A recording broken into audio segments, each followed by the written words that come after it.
Mantan Sekretaris Daerah Pemprov NTB inisial R alias Rosyadi Husaini Sayuti ditetapkan sebagai tersangka atas kasus dugaan korupsi kerjasama pengelolaan aset milik pemerintah provinsi berupa lahan pembangunan gedung NTB City Center di Kota Mataram.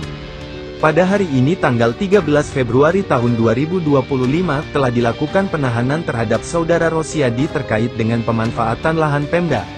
Saat itu R dalam jabatan sebagai Sekretaris Daerah NTB, kata Ketua Tim Penyidik Kasus NCC dari Kejati NTB, penetapan R sebagai tersangka atas kasus ini, seharusnya dari pemanfaatan lahan tersebut Pemprov NTB menerima senilai 12 miliar.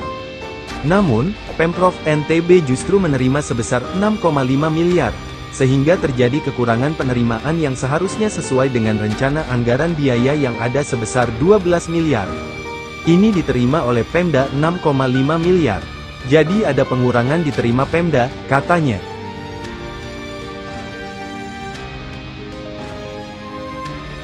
Lebih lanjut, angka tersebut termasuk dalam kerugian keuangan negara, karena nilai pembangunannya tidak sesuai dengan kesepakatan. Di mana, kesepakatan untuk memanfaatkan lahan tersebut, ada persyaratan relokasi gedung dan pembangunannya harus sesuai standar Permen PU. Secara detailnya harus mengacu kepada Permenkes 605 tahun 2008. Dari PU telah menghitung RAP dari lab tersebut sesuai dengan ketentuan Permenkes dan timbul harga satuannya sebesar 12 miliar. Namun dalam pelaksanaannya, hanya sebesar 6,5 miliar dan diserah terimakan sebesar 6,5 miliar, jelasnya, sebagai informasi, sebelumnya satu orang dari pihak swasta berinisial DS sebagai direktur perusahaan sudah ditetapkan sebagai tersangka pada kasus ini. Kemudian, dalam kasus ini, mantan Sekda NTB inisial R terindikasi menyalahgunakan wewenang. Akibatnya muncul kerugian negara atas gagalnya pembangunan NCC. Total kerugian negara dari batalnya pembangunan NCC atas kerjasama Pemprov NTB dengan PT Lombok Plaza, mencapai 15,2 miliar. Angka tersebut muncul dari hasil audit akuntan publik.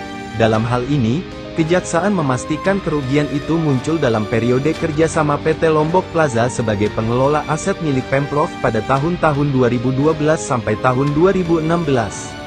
Namun kerjasama tersebut tidak berjalan sesuai dengan perjanjian yang telah tertuang. Bahkan pembangunan gedung tidak pernah terlaksanakan.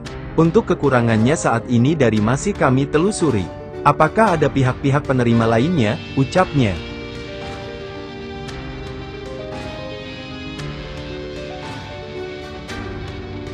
Terima kasih telah menonton Blue TV, jangan lupa bantu like, subscribe dan tekan lonceng notifikasinya agar channel ini terus berkembang memberikan berita-berita unik dan viral lainnya. Sampai jumpa lagi sahabat.